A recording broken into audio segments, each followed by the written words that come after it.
مجھے ایسی فوج چاہیے جسے معلوم ہو کہ اس کا دشمن کون ہے اور اس کے عزائم کیا ہیں۔ میری فوج کو علم ہونا چاہیے کہ یہ اللہ کی فوج ہے اور اللہ کی راہ میں لڑ رہی ہے۔ جوش و خروش جو میں دیکھ رہا ہوں بہت ضروری ہے، مگر مقصد واضح نہ ہو، اپنی حیثیت واضح نہ ہو تو یہ جوش جلدی ٹھنڈا پڑ جاتا ہے۔ انہیں بتاؤ اور ذہن نشین کراؤ کہ ہم فلسطین کیوں لینا چاہتے ہیں۔ انہیں بتاؤ کہ غداری کتنا بڑا جرم ہے۔ انہیں سمجھاؤ کہ تم صرف فلسطین کے لیے نہیں بلکہ اسلام کے تحفظ اور فروغ کے لیے لڑ رہے ہو اور تم آنے والی نسلوں کے وقار کے لیے لڑ رہے ہو۔ عملی سکھلائی کے بعد انہیں باز دو اور ان پر ان کی قومی عظمت واضح کرو۔ ہر شام انہیں باز دیے جاتے ہیں سالار اعظم، ایک نائب نے کہا۔ ہم انہیں صرف درندے اور وحشی نہیں بنا رہے، اور یہ خیال رکھو کہ ان کے دلوں میں قوم کی وہ بیٹیاں نقش کر دو جو کفار کے ہاتھوں اغوا اور بے آبرو ہوئی ہیں اور ہو رہی ہیں۔ سلطان ایوبی نے کہا، انہیں قرآن کے وہ ورق یاد دلاتے رہنا جنہیں صلیبیوں نے پاؤں تلے مسلا تھا، اور انہیں وہ مسجدیں یاد دلاتے رہنا جن میں کفار نے گھوڑے اور مویشی باندھے تھے اور باندھ رہے ہیں۔ بیٹی کی عزت اور مسجد کا احترام مسلمان کی عزت کے نشان ہوتے ہیں۔ انہیں بتاؤ کہ جس روز تم عصمت اور مسجد کو ذہن سے اتار دو گے، اس روز تم اپنے لیے اس دنیا کو جہنم بنا لو گے، اور آخرت میں جو عذاب ہے اس کا تم تصور بھی نہیں کر سکتے۔ جو 2-2 4-4 سپاہی گھوم پھر رہے تھے وہ پہرے دار تھے۔ صلیبیوں کے جوابی حملے کا خطرہ موجود تھا، پھر بھی ٹریننگ کے اس علاقے کے گرد پہرے کی ضرورت تھی۔ ان پہرے داروں میں سے 2 ایک چوٹی پر جا رہے تھے، وہ رک گئے۔ انہیں نیچے ایک ٹیکری پر صلاح الدین ایوبی کھڑا نظر آ رہا تھا، ان کی طرف اس کی پیٹھ تھی، فاصلہ 200-250 گز تھا۔ ایک پہرے دار نے کہا، کم وقت کی پوری پیٹھ ہمارے سامنے ہے، اگر یہاں سے تیر چلاؤں تو اس کے دل کے پار کر سکتا ہوں، کیا خیال ہے؟ پھر بھاگ کر کہاں جاؤ گے؟ اس کے ساتھی نے پوچھا۔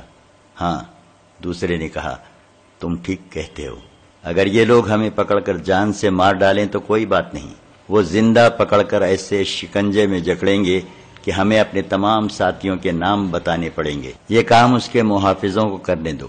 اس کے ساتھی نے کہا، اگر صلاح الدین ایوبی کو قتل کرنا اتنا آسان ہوتا تو یہ اب تک زندہ نہ ہوتا، یہ کام اب ہونا چاہیے۔ دوسرے نے کہا، سنا ہے فاطمی کہتے ہیں کہ تم کچھ کیے بغیر ہم سے منہ مانگی رقم لیتے جا رہے ہو، مجھے امید ہے کہ یہ کام جلدی ہو جائے گا۔ اس کے ساتھی نے کہا، سنا تھا کہ حشیشین بہت دلیر ہیں، قتل کرنے کے لیے جان پر کھیل جاتے ہیں، ابھی تک انہوں نے کچھ کر کے تو نہیں دکھایا۔ میں یہ بھی جانتا ہوں کہ ایوبی کے محافظ دستے میں 3 حشیشین ہیں۔ میں یہ بھی جانتا ہوں کہ ایوبی کے محافظ دستے میں 3 حشیشین ہیں۔ یہ تو ان کا کمال ہے کہ محافظ دستے تک پہنچ گئے ہیں اور کسی کو ان کی اصلیت کا علم نہیں ہوا، مگر وہ قتل کب کریں گے؟ کم وقت ڈرتے ہیں۔ وہ باتیں کرتے آگے چلے گئے۔ مورخین لکھتے ہیں کہ مصر سے صلاح الدین ایوبی کی غیر حاضری سے وہاں مخالفین کی زمین دوز سرگرمیاں ابھر آئیں تو صورتحال ایسی پیدا کر دی گئی جسے صرف معجزہ سنبھال سکتا تھا۔ یہ ایک سازش تھی جو فاطمی خلافت کی معزولی اور تخریب کاروں کی گرفتاری کے بعد بظاہر دب گئی تھی، لیکن راکھ میں دبی ہوئی چنگاری کی طرح دہک رہی تھی۔ اس کی پشت پناہی کرنے والے صلیبی تھے اور اسے عملی جامہ پہنانے والے وہ مسلمان زعما تھے جن پر سلطان ایوبی کو بھروسہ تھا۔ صلیبیوں نے یہودی لڑکیاں حاصل کر لی تھیں جو عرب اور مصر کی زبان روانی سے بولتی اور اپنے آپ کو ہر رنگ میں ڈھال سکتی تھیں۔ مصر کی انتظامیہ کے متعدد حکام اقتدار میں حصے کے یا کلی طور پر خود مختاری کے خواہش مند تھے۔ ان میں قومی وقار اور جذبہ ختم ہو چکا تھا، وہ حرموں کے بادشاہ تھے۔ ان لوگوں کو اعلی کار بنانے والوں میں فاطمیوں نے دانش مندی کا ثبوت دیا اور انہوں نے حسن بن صباح کے حشیشین کی خدمات بھی حاصل کر لیں۔ اس وقت کے واقعہ نگاروں نے، جن میں اسد الاسدی، ابن الاسیر، ابی الزرع اور ابن الجوزی خاص طور پر قابل ذکر ہیں، لکھتے ہیں کہ صلیبیوں نے سوڈانیوں کو مدد دے کر انہیں مصر پر حملے کے لیے تیار کر لیا تھا۔ مصر میں جو تھوڑی سی فوج تھی وہ بغاوت کے لیے تیار کر دی گئی تھی۔ صلاح الدین ایوبی کے حامی سخت پریشان تھے، کہ قبل از وقت نہ پہنچا تو مصر ہاتھ سے نکل جائے گا۔ ان باقیہ نگاروں اور 2 اور گمنام کاتبوں کی غیر مطبوعہ تحریروں سے ایک کہانی کی کڑیاں ملتی ہیں۔ ان میں قاہرہ کے محکمہ مالیات کے ایک بڑے ناظم خضر الحیات کا ذکر ملتا ہے۔ وہ خزانے کا بھی ذمہ دار تھا۔ دوسرے علاقوں کی جزیے اور تابان وغیرہ کی رقمیں، زکوٰۃ، سزا کے طور پر وصول ہونے والے جرمانے، عطیات اور نظامت مصر کا تمام تر حساب کتاب اور پیسہ مالیات کے محکمے میں آتا اور خرچ ہوتا تھا۔ یہ بڑا ہی اہم اور نازک محکمہ تھا۔ اس کے ناظم کا قابل اعتماد ہونا بہت ضروری تھا۔ یہ سلطان ایوبی کی خوش نصیبی تھی کہ ناظم خضر الحیات دیندار مسلمان تھا۔ ایک رات وہ باہر سے آیا، گھر میں داخل ہوا تو اندھیرے کو چیرتا ہوا ایک تیر آیا جو خضر الحیات کے جسم میں اتر گیا اور دل تک جا پہنچا۔ اس کی کربناک آواز سن کر ملازم باہر آیا، پھر گھر کے افراد باہر آئے۔ مشعل کی روشنی میں خضر کو اوندھے منہ پڑا دیکھا۔ اتفاق سے کسی نے دیکھ لیا کہ خضر کے دائیں ہاتھ کی انگلی زمین پر تھی۔ اس انگلی سے اس نے کچھ لکھا تھا۔ وہ مر چکا تھا۔ زمین پر اس نے انگلی سے لکھا تھا، مسلح ہے پوری نہیں ہوئی تھی، اس حرف کی گولائی کے نصف میں جا کر اس کی جان نکل گئی ہوگی۔ لاش اٹھائی گئی اور اس لفظ کو محفوظ رکھا گیا۔ ایک آدمی کو کوتوال غیاث بلبین کو بلانے کے لیے دوڑا دیا گیا۔ یہی کہا جا سکتا تھا کہ خضر نے مرتے مرتے مٹی پر اپنے قاتل کا نام لکھا ہے۔ غیاث بلبین کوتوال بھی تھا اور مصر کی تمام تر پولیس کا حاکم اعلیٰ۔ یہ بھی صلاح الدین ایوبی کا قابل اعتماد حاکم تھا۔ علی بن سفیان کی طرح شہری جرائم کا ماہر سراغ رساں تھا۔ بلبی نے آتے ہی زمین پر لکھے ہوئے لفظ مسلح کو غور سے دیکھا۔ اتنے میں شہر کا نائب ناظم مصلح الدین خضر کے قتل کی خبر سن کر آ گیا۔ بلبی نے اسے دیکھتے ہی زمین پر پاؤں رگڑ کر مسلح کا لفظ مٹا دیا۔ مصلح الدین چونکہ شہر کا نائب ناظم تھا، اس لیے کوتوالی کا محکمہ اس کے ماتحت تھا۔ اس نے بلبین کو حکم کے لہجے میں کہا، قاتل کا سراغ صبح سے پہلے مل جانا چاہیے، میں زیادہ انتظار نہیں کروں گا۔ بلبین نے اسے یقین دلایا کہ قاتل کو جلد پکڑ لیا جائے گا۔ وہ وہاں سے چلا گیا۔ رات کو ہی بلبین نے خضر الحیات کے نائب معاون اور اس کے دفتر میں ان افراد کو بلا لیا جو مقتول کے قریب رہتے تھے اور بتا سکتے تھے کہ قتل کے روز ان کی سرگرمیاں کیا رہیں۔ ان لوگوں سے اسے پتا چلا کہ آج شہری انتظامیہ کے حکام اعلیٰ کا ایک اجلاس تھا جس میں فوج کا کوئی نمائندہ نہیں تھا۔ خضر کا نائب اس کی مدد کے لیے اجلاس میں شریک تھا۔ اجلاس میں مالیات کے سلسلے میں فوج کے اخراجات زیر بحث آئے تو خضر نے کہا کہ مصر میں بعض اخراجات روکنے پڑیں گے کیونکہ امیر مصر صلاح الدین ایوبی نے شوبک میں بہت سی فوج بھرتی کی ہے جس کے لیے کثیر رقم کی ضرورت ہے۔ نائب ناظم مصلح الدین نے اس کی مخالفت کی اور کہا کہ فوج کے اخراجات غیر ضروری ہیں۔ مزید فوج بھرتی کرنے کی بجائے ہمیں توجہ اس فوج کے مسائل کی طرف دینی چاہیے جو پہلے ہی ہمارے لیے ایک مہنگا مسئلہ بنی ہوئی ہے۔ اس نے بتایا کہ مصر میں جو فوج ہے اس میں بے اطمینانی، بدامنی پائی جاتی ہے۔ شوبک سے جو مال غنیمت ہاتھ آیا ہے اس میں سے اس فوج کے لیے کوئی حصہ نہیں بھیجا گیا۔ خضر الحیات نے کہا، کیا آپ کو معلوم نہیں کہ امیر مصر نے مال غنیمت تقسیم کرنے کی بدعت ختم کر دی ہے؟ یہ نہایت اچھا فیصلہ ہے۔ مال غنیمت کے لالچ میں لڑنے والی فوج کا کوئی قومی جذبہ اور مذہبی نظریہ نہیں ہوتا۔ اس مسئلے پر بحث ترش کلامی میں بدل گئی۔ مصلح الدین نے یہاں تک کہہ دیا کہ امیر مصر مصری سپاہیوں کے ساتھ اتنا اچھا سلوک نہیں کر رہا جتنا شامی اور ترک سپاہیوں کے ساتھ کرتا ہے۔ اس نے غصے میں کچھ اور ناروا باتیں کہہ دی جن کے جواب میں خضر نے کہا، مصلح تمہاری زبان سے سلیبی اور فاطمی بول رہے ہیں۔ اس پر اجلاس ہنگامے کی صورت اختیار کر گیا اور برخاست ہو گیا۔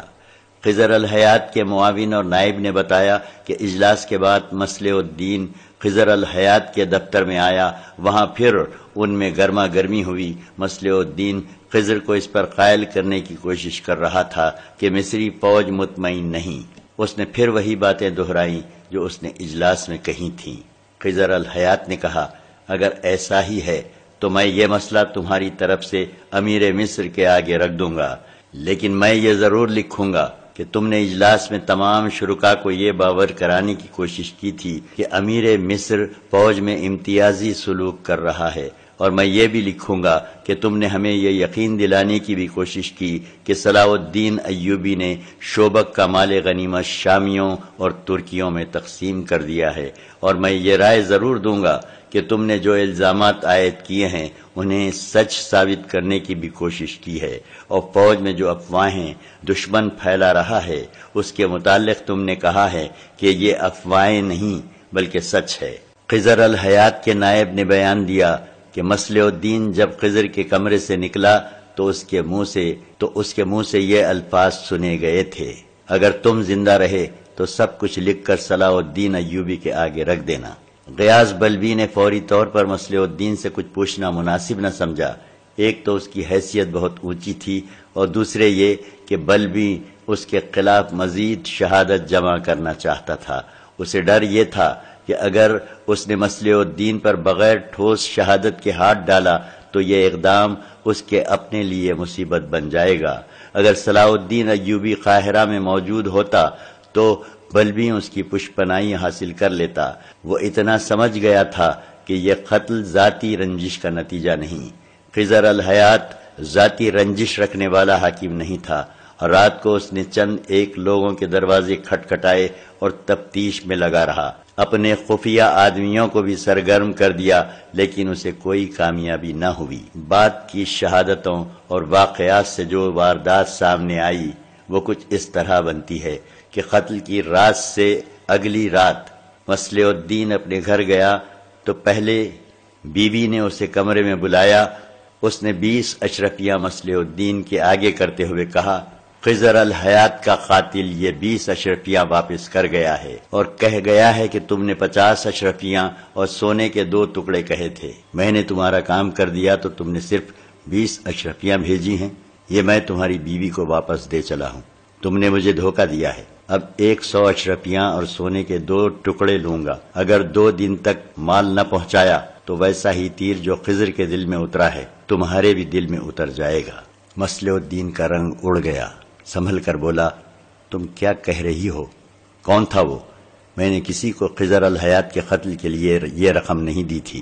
تم خضر کے قاتل ہو، بیوی نے کہا۔ مجھے معلوم نہیں کہ قتل کی وجہ کیا ہے، اتنا ضرور معلوم ہے کہ تم نے اسے قتل کرایا ہے۔ یہ مصلح الدین کی پہلی بیوی تھی۔ اس کی عمر زیادہ نہیں تھی، بمشکل 30 سال کی ہوگی، خاصی خوبصورت عورت تھی۔ کوئی 1 ماہ قبل وہ گھر میں ایک غیر معمولی طور پر خوبصورت اور جوان لڑکی لے آیا تھا۔ ایک قابین کے لیے بیویوں کی تعداد پر کوئی پابندی نہیں تھی، اس زمانے میں زیادہ بیویاں رکھنے کا رواج تھا، کوئی بیوی دوسری بیویوں سے حسد نہیں کرتی تھی۔ مگر مصلح الدین نے پہلی بیوی کو بالکل نظر انداز کر دیا تھا۔ جب سے نئی بیوی آئی تھی اس نے پہلی بیوی کے کمرے میں جانا ہی چھوڑ دیا تھا۔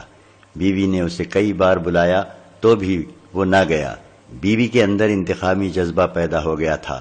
یہ آدمی جو اسے 20 اشرفیاں دے گیا تھا غالباً مصلح الدین سے بڑا ہی سنگین انتقام لینا چاہتا تھا، اسی لیے اس نے اس کی پہلی بیوی کو بتا دیا تھا کہ خضر الحیات کو مصلح الدین نے قتل کرایا ہے۔ تم اپنی زبان بند رکھنا، مصلح الدین نے بیوی کو باروب لہجے میں کہا۔ یہ میرے کسی دشمن کی چال ہے، وہ میرے اور تمہارے درمیان دشمنی پیدا کرنا چاہتا ہے۔ تمہارے دل میں میری دشمنی کے سوا اور رہا ہی کیا ہے؟ بیوی نے پوچھا۔ میرے دل میں تمہاری پہلی روز والی محبت ہے، مصلح الدین نے کہا۔ کیا تم اس آدمی کو پہچانتی ہو؟ اس نے چہرے پر نقاب ڈال رکھا تھا۔ بیوی نے کہا، مگر تمہارا نقاب اتر گیا ہے، میں نے تمہیں پہچان لیا ہے۔ مصلح الدین نے کچھ کہنے کی کوشش کی مگر بیوی نے اسے بولنے نہ دیا۔ اس نے کہا، مجھے شک ہے تم نے بیت المال کی رقم ہضم کی ہے جس کا علم خضر الحیات کو ہو گیا تھا۔ تم نے کرائے کے قاتل سے اسے راستے سے ہٹا دیا ہے۔ مجھ پر جھوٹے الزام عائد نہ کرو، مصلح الدین نے کہا۔ مجھے رقم ہضم کرنے کی کیا ضرورت ہے؟ تمہیں نہیں، اس فرنگن کو رقم کی ضرورت ہے جسے تم نے نکاح کیے بغیر گھر میں رکھا ہوا ہے۔ بیوی نے جل کر کہا، تمہیں شراب کے لیے رقم کی ضرورت ہے؟ اگر یہ الزام جھوٹا ہے تو بتاؤ، یہ 4 گھوڑوں کی بگی کہاں سے آئی ہے؟ گھر میں آئے دن ناچنے والیاں جو آتی ہیں وہ کیا مفت آتی ہیں؟ شراب کی جو دعوتیں دی جاتی ہیں ان کے لیے رقم کہاں سے آتی ہے؟ خدا کے لیے چپ ہو جاؤ، مصلح الدین نے غصے اور پیار کے ملے جلے لہجے میں کہا۔ مجھے معلوم کر لینے دو وہ آدمی کون تھا جو خطرناک چال چل گیا ہے، اصل حقیقت تمہارے سامنے آ جائے گی۔ میں اب چپ نہیں رہ سکوں گی، بیوی نے کہا۔ تم نے میرا سینہ انتقام سے بھر دیا ہے، میں سارے مصر کو بتا دوں گی کہ میرا خاوند قاتل ہے، ایک مومن کا قاتل ہے، تم میری محبت کے قاتل ہو، میں اس قتل کا انتقام لوں گی۔ مصلح الدین منت سماجت کر کے اسے چپ کرانے لگا اور اسے قائل کر لیا کہ وہ صرف 2 روز چپ رہے تاکہ وہ اس آدمی کو تلاش کر کے ثابت کر سکے کہ وہ قاتل نہیں ہے۔ اس نے بیوی کو یہ بھی بتا دیا کہ غیاث بلبی نے چند ایک مشتبہ افراد پکڑ لیے ہیں اور قاتل بہت جلد پکڑا جائے گا۔ رات گزر گئی، اگلا دن بھی گزر گیا، مصلح الدین گھر سے غائب رہا، اس کی دوسری بیوی یاداشتہ بھی کہیں نظر نہ آئی۔ شام کے بعد مصلح الدین گھر آیا اور پہلی بیوی کے کمرے میں چلا گیا، اس کے ساتھ پیار اور محبت کی باتیں کرتا رہا۔ بیوی اس کے فریب میں نہیں آنا چاہتی تھی مگر پیار کے دھوکے میں آ گئی۔ مصلح الدین نے اسے کہا کہ وہ اس آدمی کو ڈھونڈ رہا ہے جو 20 اشرفیاں دے گیا تھا۔ کچھ دیر بعد بیوی سو گئی۔ اس رات مصلح الدین نے ملازموں کو چھٹی دے دی تھی، گھر میں ایسی خاموشی تھی جو پہلے کبھی نہ ہوئی تھی۔ مصلح الدین بہت دیر سوئی ہوئی بیوی کے کمرے میں رہا، پھر اٹھ کر کمرے سے نکل گیا۔ آدھی رات کا عمل ہوگا، ایک آدمی اس گھر کے باہر والی دیوار کے ساتھ پیٹ لگا کر کھڑا ہو گیا، ایک آدمی اس کے کندھوں پر چڑھ گیا، تیسرا آدمی ان دونوں کو سیڑھی بنا کر اوپر گیا اور دیوار سے لٹک کر اندر کی طرف کود گیا۔ اس نے اندر سے بڑا دروازہ کھول دیا، اس کے دونوں ساتھی اندر آ گئے۔ اس گھر میں رکھوالی والا کتا ہر رات کھلا رہتا تھا، اس رات وہ بھی ڈربے میں بند تھا، شاید ملازم جاتے ہوئے بھول گئے تھے کہ اسے کھلا رکھنا ہے۔ تینوں آدمی برآمدے میں چلے گئے، اندھیرا گہرا تھا، وہ دبے پاؤں چلتے گئے، گپت اندھیرے میں ایک دوسرے کے پیچھے چلتے۔ ایک نے اس کمرے کے دروازے پر جا ہاتھ رکھا جس میں مصلح الدین کی پہلی بیوی، جسے وہ فاطمہ کے نام سے بلایا کرتا تھا، سوئی ہوئی تھی۔ کواڑ کھل گیا، کمرہ تاریک تھا، تینوں آدمی اندر گئے اور اندھیرے میں ٹٹولتے ہوئے فاطمہ کے پلنگ تک پہنچ گئے۔ ایک آدمی کا ہاتھ فاطمہ کے منہ پر لگا تو اس کی آنکھ کھل گئی، وہ سمجھی کہ مصلح الدین کا ہاتھ ہے۔ اس نے ہاتھ پکڑ لیا اور پوچھا، کہاں جا رہے ہیں آپ؟ اس کے جواب میں ایک آدمی نے اس کے منہ پر کپڑا رکھ کر اس کا کچھ حصہ اس کے منہ میں ٹھونس دیا۔ فوراً بعد تینوں نے اسے بازوؤں میں جکڑ لیا، ایک نے منہ پر ایک اور کپڑا کس کر باندھ دیا، ایک نے ایک بوری کی طرح تھیلا کھولا، دوسرے 2 آدمیوں نے فاطمہ کو دوہرا کر کے رسیوں سے اس کے ہاتھ اور پاؤں باندھے اور اسے تھیلے میں ڈال کر تھیلے کا منہ بند کر دیا۔ انہوں نے تھیلا اٹھایا اور باہر نکل گئے، بڑے دروازے سے بھی نکل گئے۔ گھر میں کوئی ملازم نہ تھا، خادمائیں بھی اس رات چھٹی پر تھیں۔ تھوڑی دور ایک درخت کے ساتھ 3 گھوڑے بندھے ہوئے تھے، تینوں آدمی گھوڑوں پر سوار ہوئے، ایک نے تھیلا اپنے آگے رکھ لیا، تینوں گھوڑے قاہرہ سے نکل گئے اور سکندریہ کا رخ کر لیا۔ صبح ملازم آ گئے، مصلح الدین نے فاطمہ کے متعلق پوچھا، 2 خادماؤں نے اسے تلاش کر کے بتایا کہ وہ گھر میں نہیں ہے۔ بہت دیر تک جب اس کا کوئی سراغ نہ ملا تو مصلح الدین ایک خادمہ کو الگ لے گیا، بہت دیر تک اس کے ساتھ باتیں کرتا رہا، پھر اسے ساتھ لیے غیاث بلبی کے پاس چلا گیا۔ اسے کہا کہ اس کی بیوی لاپتہ ہو گئی ہے۔ اس نے اس شک کا اظہار کیا کہ خضر الحیات کو فاطمہ نے قتل کرایا ہے، اور خضر نے مرتے مرتے انگلی سے مصلح جو لکھا تھا وہ دراصل مصلح کی بیوی لکھنا چاہتا تھا، لیکن موت نے تحریر پوری نہ ہونے دی۔ اس کے ثبوت میں اس نے اپنی خادمہ سے کہا کہ وہ بلبی کو اس آدمی کے متعلق بتائے۔ خادمہ نے بیان دیا کہ پرسوں شام ایک اجنبی آیا جس کے چہرے پر نقاب تھا، اس وقت مصلح الدین گھر پر نہیں تھا۔ اس آدمی نے دروازے پر دستک دی تو یہ خادمہ باہر گئی۔ اجنبی نے کہا کہ وہ فاطمہ سے ملنا چاہتا ہے۔ خادمہ نے کہا کہ گھر میں کوئی مرد نہیں، اس لیے وہ فاطمہ سے نہیں مل سکتا۔ اس نے کہا کہ فاطمہ سے یہ کہہ دو کہ وہ اشرفیاں واپس کرنے آیا ہے، کہتا ہے کہ میں پوری رقم لوں گا۔ خادمہ نے فاطمہ کو جا کر بتایا تو اس نے اس آدمی کو اندر بلا لیا۔ خادمہ نے بیان میں کہا کہ فاطمہ نے اسے برآمدے میں کھڑا رہنے کو کہا اور یہ ہدایت دی کہ کوئی آ جائے تو میں اسے خبردار کر دوں۔ خادمہ کمرے کے دروازے کے ساتھ کھڑی رہی۔ اندر کی باتیں جو اسے سنائی دی ان میں اس آدمی کا غصہ اور فاطمہ کی منت سماجت تھی۔ ان باتوں سے صاف پتہ چلتا تھا کہ فاطمہ نے اس آدمی سے کہا تھا کہ علی بن سفیان کے نائب حسن بن عبداللہ کو قتل کرنا ہے، جس کے عوض وہ اسے 50 اشرفیاں اور 2 ٹکڑے سونا دے گی۔ خادمہ کو یہ معلوم نہیں ہو سکا کہ فاطمہ نے اس آدمی کو 20 اشرفیاں کس وقت اور کہاں بھیجی تھیں اور کون لے گیا تھا۔ وہ پوری 50 اشرفیاں مانگ رہا تھا۔ فاطمہ اس سے کہہ رہی تھی کہ اس نے غلط آدمی کو قتل کیا ہے۔ یہ نقاب پوش اجنبی کہہ رہا تھا کہ تم نے یقین کے ساتھ بتایا تھا کہ حسن بن عبداللہ فلاں وقت خضر الحیات کے گھر جائے گا۔ وہ گھات میں بیٹھ گیا۔ اس نے ایک آدمی کو خضر کے گھر کے دروازے کے قریب جاتے دیکھا۔ اس کا قد بت حسن بن عبداللہ کی طرح تھا۔ قتل کرتے وقت اتنی مہلت نہیں ملتی کہ شکار کو اچھی طرح دیکھ کر یقین کر لیا جائے۔ تم نے جو وقت بتایا تھا یہ وہی وقت تھا۔ میں نے تیر چلا دیا اور وہاں سے بھاگنے کی کوشش کی۔ وہ فاطمہ سے 50 اشرفیاں مانگ رہا تھا۔ فاطمہ نے پہلے تو منت سماجت کی، پھر وہ غصے میں آ گئی اور کہا کہ اصل آدمی کو قتل کرو گے تو ان 20 اشرفیوں کے علاوہ 50 اشرفیاں اور سونے کے 2 ٹکڑے دوں گی۔ اس آدمی نے کہا کہ میں نے کام کر دیا ہے، اس کی پوری اجرت لوں گا۔ فاطمہ نے انکار کر دیا۔ وہ آدمی بڑے غصے میں یہ کہہ کر چلا گیا کہ میں پوری اجرت وصول کر لوں گا۔ فاطمہ نے خادمہ کو سختی سے کہا کہ وہ اس آدمی کے متعلق کسی سے ذکر نہ کرے۔ اس نے خادمہ کو 2 اشرفی انعام دیا۔ آج صبح وہ اس کے کمرے میں گئی تو فاطمہ وہاں نہیں تھی۔ اسے شک ہے کہ اس آدمی نے انتقاماً اسے اغوا کر لیا ہے۔ غیاث بلبین نے کچھ سوچ کر مصلح الدین کو باہر بھیج دیا اور خادمہ سے پوچھا، یہ بیان تمہیں کس نے پڑھایا ہے، فاطمہ نے یا مصلح الدین نے؟ فاطمہ تو یہاں نہیں ہے۔ اس نے کہا، یہ میرا اپنا بیان ہے، مجھے سچ بتاؤ۔ بلبین نے کہا، فاطمہ کہاں ہے، وہ کس کے ساتھ گئی ہے؟ خادمہ گھبرانے لگی، کوئی تسلی بخش جواب نہ دے سکی۔ بلبین نے کہا، کوتوالی کے تہہ خانے میں جانا چاہتی ہو، اب تم واپس نہیں جا سکو گی۔ وہ غریب عورت تھی، اسے معلوم تھا کہ کوتوالی کے تہہ خانے میں جا کر سچ اور جھوٹ الگ الگ ہو جاتے ہیں اور اس سے پہلے جسم کے جوڑ جوڑ بھی الگ ہو جاتے ہیں۔ وہ رو پڑی اور بولی، سچ کہتی ہوں تو آقا سزا دیتا ہے، جھوٹ بولتی ہوں تو آپ سزا دیتے ہیں۔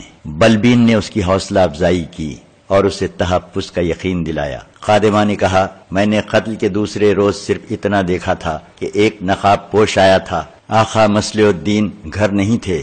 نقاب پوش نے فاطمہ کو باہر بلایا تھا۔ وہ بڑے دروازے کے باہر اور فاطمہ اندر تھی۔ وہ اس کے سامنے نہیں ہوئی۔ ملازموں نے دیکھا تھا لیکن کسی نے بھی قریب جا کر نہیں سنا کہ ان کے درمیان کیا باتیں ہوئیں۔ نقاب پوش چلا گیا تو فاطمہ اندر آئی۔ اس نے چھوٹی سی ایک تھیلی اٹھا رکھی تھی۔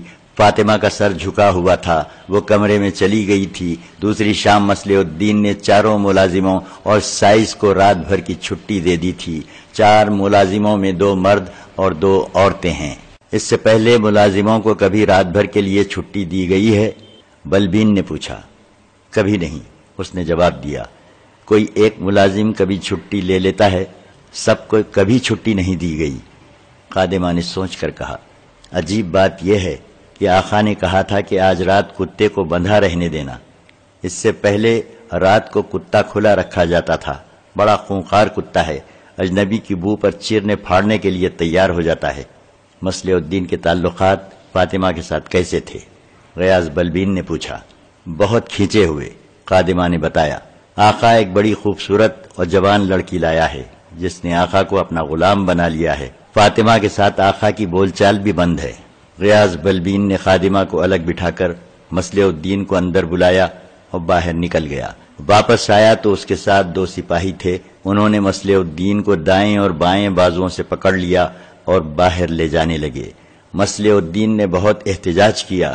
بلبین یہ حکم دے کر باہر نکل گیا کہ اسے قید میں ڈال دو۔